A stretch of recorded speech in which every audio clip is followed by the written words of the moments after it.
Canada ने आखिरी वक्त पर भारत को आमंत्रित कर ही दिया।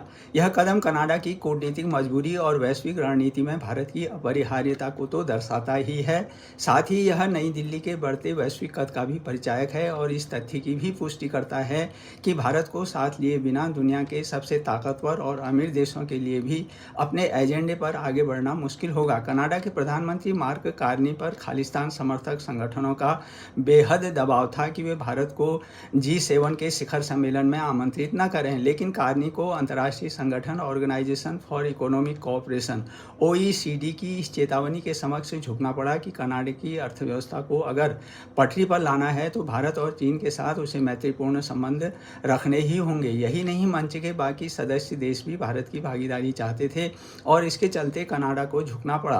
कार्नी ने स्वयं ओटावा में एक प्रेस कॉन्फ्रेंस में कहा, दुनिया का सबसे अधिक आबादी वाला देश और चौथा सबसे बड़ा अर्थतंत्र होने के नाते भारत को G7 की मेज पर जगह मिलनी ही चाहिए।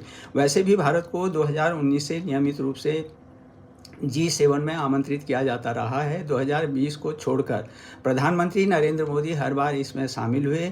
2020 में महामारी के कारण उस साल जो था शिखर सम्मेलन रद्द हो गया था। भारत इस मंच का इस्तेमाल शांति, अंतर्राष्ट्रीय सहयोग और समन्वित विकास का संदेश देने के लिए करता रहा है। इस वर्ष G7 का शिखर सम्मेलन 15 से 17 जून तक कनाडा के अल्बर्टा प्रांत के कानानास्किस में आयोजित किया जा रहा है। इसलिए इस सम्मेलन में G7 देशों यानी अमेरिका है, फ्रांस है, ब्रिटेन, जापान, इटली, जर्मनी तथा कनाडा के शीर्ष नेताओं की भागीदारी होगी। भारत इस समूह का हिस्सा नहीं है, इसके बावजूद भारत G7 का करीब स्थायी सदस्य बन चुका है। इसकी बड़ी वजह है भारत का वैश्विक स्तर पर बढ़ता प्रभाव, उसकी अर्थव्यवस्था और ग्लोबल ग्रोथ के साथ ही विश्व के प्रति उठाई जाने वाली जिम्मेदारियां। भारत की GDP बीते दिनों में तेजी से बढ़ी है और यह फ्रांस, इटली, कनाडा को काफ़ी पीछे छोड़ चुकी है।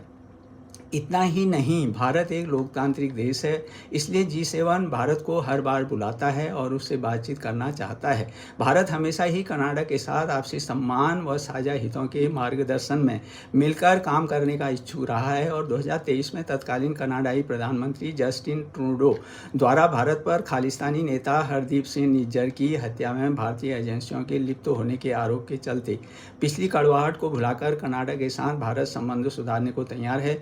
लेकिन क्या कार्नी सरकार भी तैयार है? इसके लिए उसे अपने यहाँ मौजूद कट्टरपंथी और अलगाववादी तत्वों के प्रसर से बाहर निकलना होगा। इसलिए कनाडा के साथ बिगड़े रिश्ते को सुधारने की पूरी जिम्मेदारी कनाडा की है। गेंद अब उनके पाले में है।